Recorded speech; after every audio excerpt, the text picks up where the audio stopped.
अपनी अल्फाजों के कलम से अपनी किस्मत बताता हूँ, उसी अल्फाजों से अपनी दुनिया बनाता हूँ। कुछ कहते हैं बेकार तो कुछ कहते हैं खराब, पर उनकी इन्हीं लफ्जों से मैं अपनी दुनिया सजाता हूँ।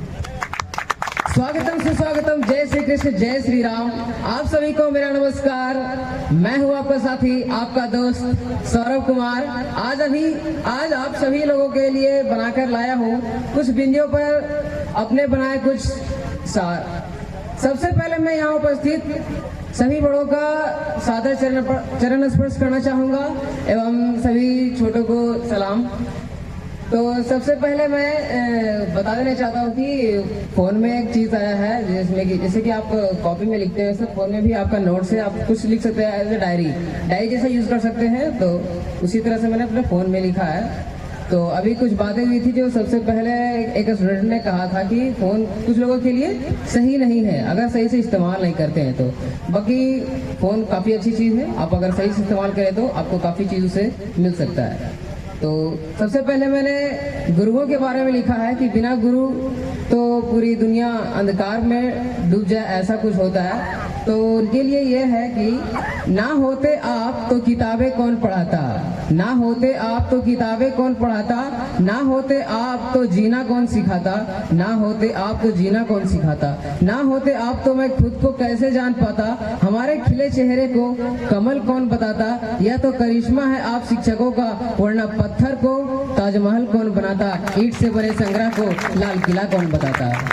एक और है, इस जहां के अंधेरे में रोशनी दिखाते हैं आप, इस जहां के अंधेरे में रोशनी दिखाते हैं आप, जब बंद हो जाते सारे रास्ते बिना किए कोई विलाप नई राह सुझाते हैं आप, यदि कोई गलती हो जाए मुझसे तो हमें समझा कर देते हैं माफ, सिर्फ किताबी ज्ञान नहीं, सिर्फ किताबी ज्ञान नहीं, असल जिंदगी में जीना सिखाते हैं आप। और एक हमारे ही भारत देश के दशरथ मांझी थे जो कि एक पहाड़ को काट कर रास्ता उन्होंने बनाया, कई लोगों को आसानी हो से आने जाने में सुविधाएं बढ़ गई।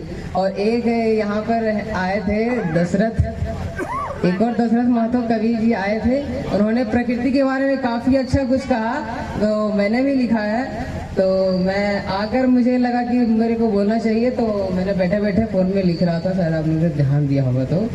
तो लिखा है कि जरा करके देखिए फलसफा अपने आसपास, जरा करके देखिए, ढूंढिए समझिए, जरा करके देखिए फलसफा अपने आसपास, कुछ को हुई नहीं है अनुभूति आपको हो जाएगा एहसास, अंदाजा नहीं है आपको नहीं निकलेगी आपकी अल्फाज, बस हमें बरतनी है एहतियात अपनी सांसों के लिए, कीजिए आप शुरुआत तो पहले अपनी गैरत के लिए, ज्यादा नहीं बस अकेले काफी हैं एक चिंगारी के लिए, आप वृक्ष तो लगाइए अपनी धरती माँ की मोहब्बत के लिए। इत्तेफाक ही सही जब लोग जानेंगे, इत्तेफाक ही सही जब लोग जानेंगे, जब आपके अंदर की आग को लोग भांपेंगे, लोग को इश्क हो जाएगी इस दुनिया से, जब पशुओं को मिलने लगेगी घास और आपकी बुझने लगेगी प्यास, हमें आशा है कि हम इस प्रकृति को नहीं करेंगे निराश, हमें आशा है कि हम इस प्रकृति को नहीं करेंगे निराश, खुद से भी वादा करता हूँ मैं आपसे भी रखता हूँ आश।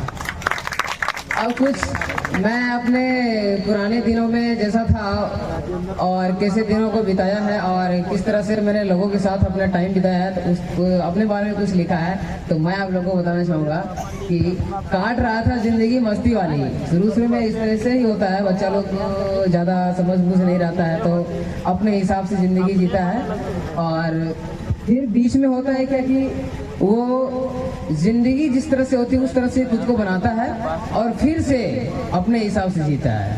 पहले बच्चे में खुद के अपने हिसाब से जीता है और फिर बीच में थोड़ा सा उस तरह का बनाता है कि जिंदगी उसके हिसाब से चले और फिर वो अपने हिसाब से फिर से अपनी जिंदगी जीता है।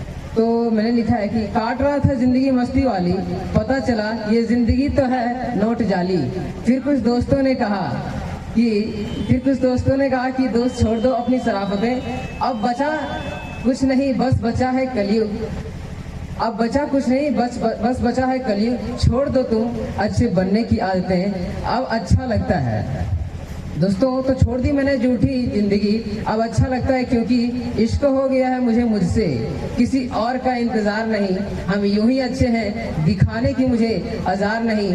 मुझे पता है अभी रात है पर जरूर खिलेगा सूरज, मुझे पता है अभी रात है पर जरूर खिलेगा सूरज, मुझे पता है आज अंधेरा है पर कल उजाड़ नहीं।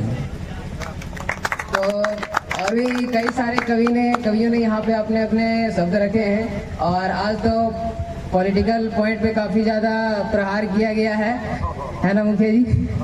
तो इनके बारे में काफ़ी सारी बातें कुछ कही गई है, तो ऐसी बात नहीं है। तो हर जगह ऐसा नहीं होता है कि जिन्होंने कहा है वैसा ही हो, पर ऐसा मैक्सिमम जगह होता है कि पॉलिटिकल जो सिचुएशन है गांव का शहर का वो लगभग खराब रहता है। तो ऐसा आपके गांव में आशा है कि आपके गांव में ऐसा नहीं होगा। और हमारे मुखिया जी, आपके गांव के मुखिया जी काफ़ी अच्छे लग भी रहे हैं, देखने में भी खुश हैं। और तो आपको अगर जानना है कि हाँ गांव में अगर सही से काम हो रहा है, काम नहीं हो रहा, तो आप फ़ोन पे भी चेक कर सकते हैं। काफ़ी सारा इसका साइट से एप्लीकेशन है जिसमें कि आप चेक कर सकते हैं मुखिया जी के काम, वहाँ पे सारे चीज़ दर्शाए हुए रहते हैं, कितने पैसे का कौन सा काम हो रहा है वो भी वहाँ एक पैसे का हिसाब रहता है। इसलिए मुखिया जी पर जबरदस्ती नहीं किया जाए, ठीक है। और अब मैं अपने शब्दों को अब थामना चाहूँगा, ये 2 लाइन फिर से कह के कि कोई जाना नहीं चाहते तो कोई दुख है क्या जमाना है। मतलब यहाँ से जो कुछ लोग हैं चले भी गए हैं और कुछ लोग जाना नहीं चाहते हैं, तो कोई दुख है, कोई जबरदस्ती बैठा है, क्या ज़माना है। आपको हमारी बातें सुनाना, आपको हमारी बातें सुनना हमारा सुनाना है, आपका यहाँ नहीं रहना हमारा फसाना है। हम इतने मसरूफ हो चुके हैं आपके साथ कि आपका यहाँ से तकलिया हमारा टूट जाना है। धन्यवाद। तो सौरभ कुमार के लिए एक ताली हो जाए। और मैं इस लड़के का परिचय देना चाहूँगा कि हमारे जो संरक्षक माननीय श्री राजेंद्र प्रसाद वर्मा जी हैं, उनके पोता हैं और दिल्ली में रहकर फिलहाल IAS की तैयारी कर रहा है।